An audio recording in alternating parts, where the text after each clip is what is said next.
to strike a chord. And we're cordless again. I got a bunch of chord jokes about it. But so this is our how session, which is once a month we're going to talk about how we do something at Legacy that we don't often talk about in client meetings. And most of it comes from a client asked us once upon a time, or we talk in very acronyms and legal terms, and we don't really necessarily do all the explaining because we do it every day.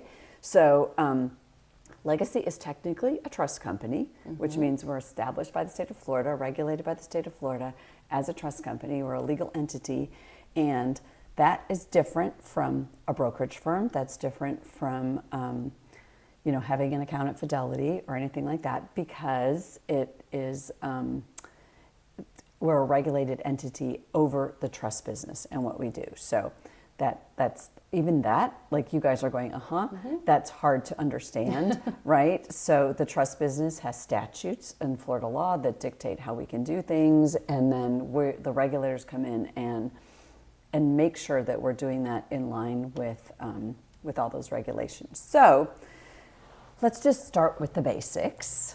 So trust committee is a member, as a committee that is a subset of our board, and the trust committee reports to the board of directors. So talk to me a little bit about what that looks like. Like, what is trust committee? Why do we have it? Why does the state require us to have it? Well, so we're a trust company, but not all of our accounts are trust accounts. Correct. Good Probably point. a third of our accounts we serve as trustee. Good point. For them. Why do we have trust committee? Well, we have it so that we can discuss our accounts, record in minutes, in the form of minutes, the activities that happen, discretionary actions that we take as a committee. It's all documented and reviewed and discussed. And so you said discretionary actions. So you guys, explain to me what a discretionary action means to the real world, the rest of the world, like in English. in English. Yeah, which is hard. Right. Yeah. So I've established a trust, and I have appointed Legacy as trustee for our children. So now what happens? Well, it all depends on the language in your trust document, because they're all personal and they can be written any way that a grantor or a settlor wants to, as long as they're within the laws of the state, in our case, Florida. So a grantor or a settlor could task us as trustee, taking care of their trust, to make mandatory distributions, like things that we don't have any discretion over, or they could give their trustee Legacy discretion to make distributions. What would be an example of a mandatory distribution? An easy one is an age attainment, when a settlor or grantor's child turns 30, for example. They want the child to have $20,000 or a third of the trust, whatever I want. Exactly. As the grantor, I can decide. Exactly. Okay. And there's no discretion for Legacy in that case, that we are required to do that. it's written in the document. Correct. Okay. So versus discretionary, which is at Legacy's discretion, if a grantor writes that in their trust, to make distributions for their beneficiaries, ascertainable standards as they have written. It could be for their health, it could be for their maintenance, their support, or all of it, the comfort. So give me an example of ascertainable standards, and maybe you have a client example that you guys could talk through that makes sense. So let's see, ascertainable standards, like Jill said, health, education, maintenance, and support. So an example would be tuition. Your kids graduated with their bachelor's, they started working, and now they'd like to go back to school and get a master's degree. So they come to their family partner, explain, what they're looking to do, what the goal is, and together with the family partner, we review the trust document, make sure that the request is in line with the document, and then we go talk to Jill, and she double checks and makes sure that the request is in line with the document and the wishes of the grantor. Yeah. Which I think takes us to what we like to do is sit with a client before they go talk to an attorney, because the practicalness of what we do is, okay, great, we've got a child. Yes, you want to educate your kids in this example, but does that include if they're married, does that include a spouse? Can we actually do it for grandchildren? And if the document doesn't say, very difficult for us to then make a decision as a committee, right? So, and also, yes, you want to educate your kids. Do you want your kids to be able to potentially deplete the trust? Right. We'll look at what is the amount likely to be funded into the trust. So, is it a smaller amount you're looking to do? You just want to educate your kids, or do you want to preserve some of the trust to go down to grandkids, great grandkids? Because then we wouldn't want your kids coming to us and requesting tuition distributions for double master's degrees and PhDs and doctorates. A professional student. Right, exactly. Right. And depending on the kid, what education is. I mean, we've had some of that, like, where we've actually had to talk about, like, is welding school, like, what is that? How does that fall? A trade school. So, and I think, talk a little bit about the fact that we have family partners, but Jill is officially our trust officer, so she's in charge of this part of our world and makes sure that all of our T's are crossed and our I's are dotted, and she does it very well. But we have family partners that are very involved with our clients and their children. So how does it work when Natalie gets a request and she's like, oh, we should definitely do whatever it is? And then what happens? So, I and the other family partners know enough, sometimes to be dangerous, but no, we know enough about, the families and the trust documents and what the terms of the trusts are, so that with our beneficiaries, we can kind of form the request and gather the information that we think is necessary and then provide it to Jill so that she can actually cross the T's and dot the I's, let us know, oh, you missed that part in the trust that, we're not supposed to distribute for grandchildren's tuition, or, we can't distribute until this time. Like, you've missed a little piece. Or we need documentation for this. Right. We might need tax returns from the beneficiary. And so we kind of formulate a rough draft of a request and then go to Jill, and she helps us formulate it in the way that it's necessary according to the terms of the trust. You put a lot of work into each of those discretionary requests, so we appreciate that. Yeah, we're What not breaking happens the once law, we- or whatever, even though sometimes as family partners, we sort of like gray.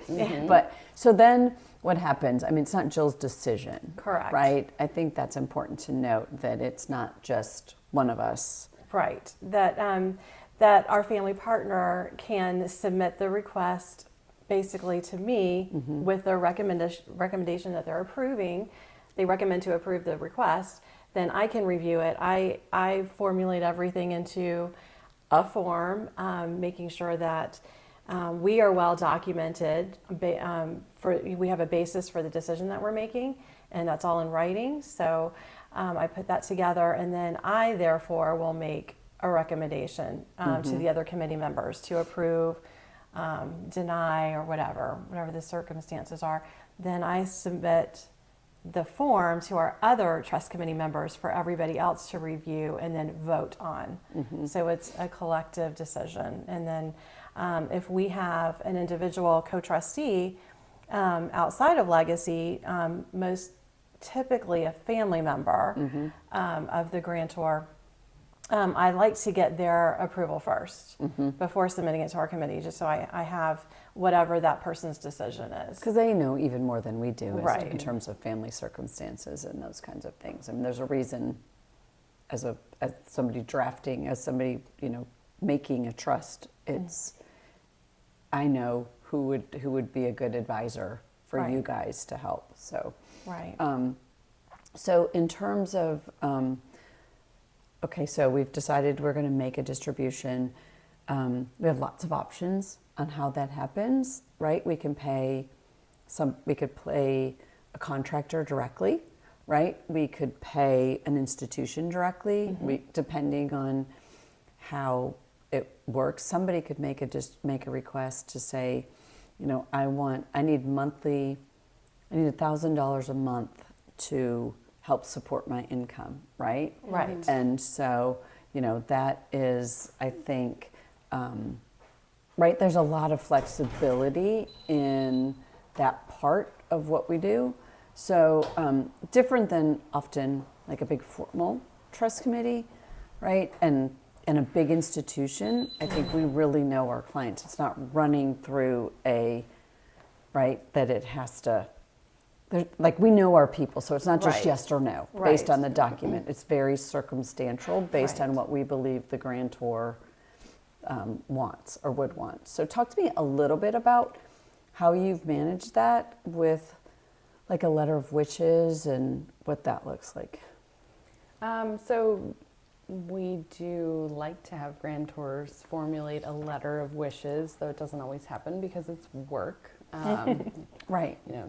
It's It's- easier it's- to go yeah. to an attorney and have them draft the legal document that says, yes, distributions for health, education, maintenance, and support, and then leave it to the trustee on whether or not we're going to distribute, but to actually sit down and write your heartfelt emotions and Emotions. desires about, Right. I would want, higher education expenses, but not a doctorate degree, or, I worked really hard throughout our Right. life, and, this is something that we want you to be responsible with and preserve for multiple generations. Right. So we do like grantors to write those types of letters and share their emotions, because potentially, great grandchildren that have never met them will be sharing in the benefit of the trust. So hearing it in the grantor's words is important. But Helps us do a better job, right? To Yeah. be able to say, it's so nice, in my opinion, that we know very often matriarch, patriarch, their children, and then the grandchildren. And, if one of the grandkids wants to start a business, we have the opportunity, 35 years later, to go back to a letter of wishes and say, your grandfather was an entrepreneur. He would be so proud of this, right? So I think the more we try to pull out of our clients on that perspective, the better, right? Yep. So, okay, so, that's trust committee, right? Did I miss something? we meet once a month. We meet once a month. We review basically 1/12 of all of the accounts once a month, Yep. not just the trust accounts for which we serve as trustee.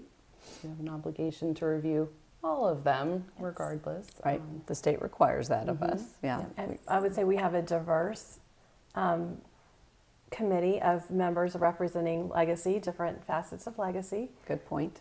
Yep. We It's have- not just family partners and Jill. Right. Right, right.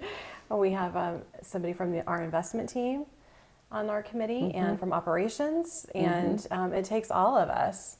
Right. Sometimes And to sometimes they figure- ask the hardest questions because as Right. family partners, we're the easily conned ones, right? We want everyone to like us. And so sometimes they ask the harder questions Exactly. like, wait, didn't we just do a distribution to them? And we're like, yeah, but that was for just- this. That was We're blah." very emotionally involved Yeah. in the relationships. Which I is think. great, Mhm. which is Yes. great. So, but I do think that the diversification across our committee is Yes. is a great thing. So, what else? Do you guys have anything else you want to add? Do you have a story you want to tell about anything that we missed? The whole idea is that, when we're doing estate planning with our clients, this always comes up, right? Especially because everybody's got a situation where they want a piece of their money either to be philanthropic or this piece of their money to be educational, or this, they have a child that they're worried about them getting a chunk of money, even, no matter what the dollars are, it's a chunk of money. So I think there's a place and a time for trust. Not everybody needs trust, right?